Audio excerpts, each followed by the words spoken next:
Whether you're a window fan or prefer the aisle, your airplane seat can make or break your flying experience. Picking the perfect seat when you're booked in economy is even more important, especially if you don't want to end up stuck in the dreaded middle seat. Here's what you should do to make sure you get to sit exactly where you want when flying. Number 10. Legroom space. On many long-haul aircraft, some passengers will find that their foot pace, i.e. the area under the seat in front, is impacted by the location of the control box for the IFA, in-flight entertainment.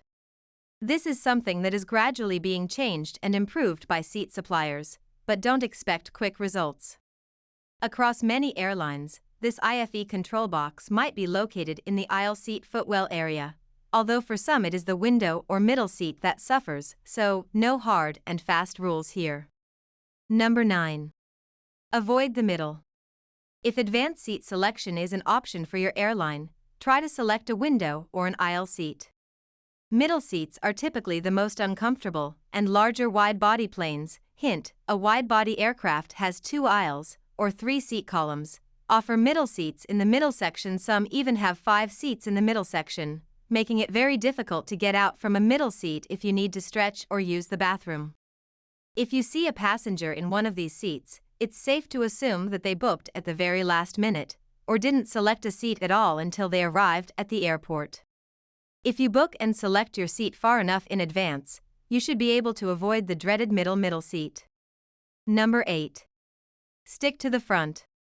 Passengers seated in the back of the plane are typically able to board first, but passengers in the front are almost always first to deplane, unless your aircraft utilizes air stairs to simultaneously deplane from the rear.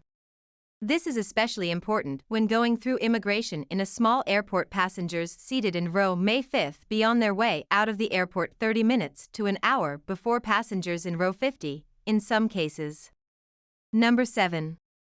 Pay your airline. Airlines have made things even more confusing by throwing in revenue-generating extra legroom seats, in many cases even removing rows of seats to do so. These seats may go by different names depending on your airline. JetBlue calls them even more legroom seats, while United occasionally groups these seats together in their own section of the plane, called Economy Plus. Whatever your airline chooses to call them, these seats typically offer the most legroom, and occasionally extra perks, such as extra frequent flyer points, JetBlue, but they'll cost you typically $10 to $200, depending on the airline and the length of your flight. Some airlines, such as United, offer extra legroom seats free to elite members. Number 6. Swap on board. Eyeing an empty seat or row of seats as you board the plane. Passengers who board the aircraft last may be able to snag the grand prize of air travel, an entire row of empty seats. You can also check with the gate agent before you board to see if there are any empty rows. Typically take advantage of this grossly underutilized method of last-minute seat selection whenever boarding an overnight flight. Number 5. Earn elite status. If you haven't registered with your airline's frequent flyer program, do so immediately. If you fly often enough, you may even be able to earn the airline's coveted elite status, which comes along with a variety of perks, including priority security screening and boarding, waived baggage check fees, and perhaps the greatest benefit of all, preferred seat selection, and even free upgrades, depending on your status level. Elite flyers can often select exit row seats at booking, which also frees up these seats for other passengers on the day of travel, if the elite flyers who previously booked preferred seats are upgraded to business or first class. Number 4. Ask the pros. As its name implies, Seat Guru offers details on seats for nearly every aircraft on every major airline around the world. Most seats on each aircraft are white, with one notable exception after Spirit revealed their no-recline seats on the Airbus A320. Seat Guru colored all of the airline's seats red, as they have with seats that don't recline on other. If green seats are unavailable at booking, make a note of the seat numbers and ask to be moved at check-in or at the gate. The site also offers notes for each seat on the plane, including details such as power outlet access or bathroom proximity. There are also in-flight amenity notes, so you can know whether to expect in-flight movies or Wi-Fi before you board. With newer slimline seats being introduced by some airlines, the seat pitch dimension can become slightly skewed. A 32-inch seat pitch with a new, slimline seat may offer as much personal space as an older style seat in, say, 33-inch seat pitch, so the ruling is not infallible. Number 3. Avoid the toilet and galley areas.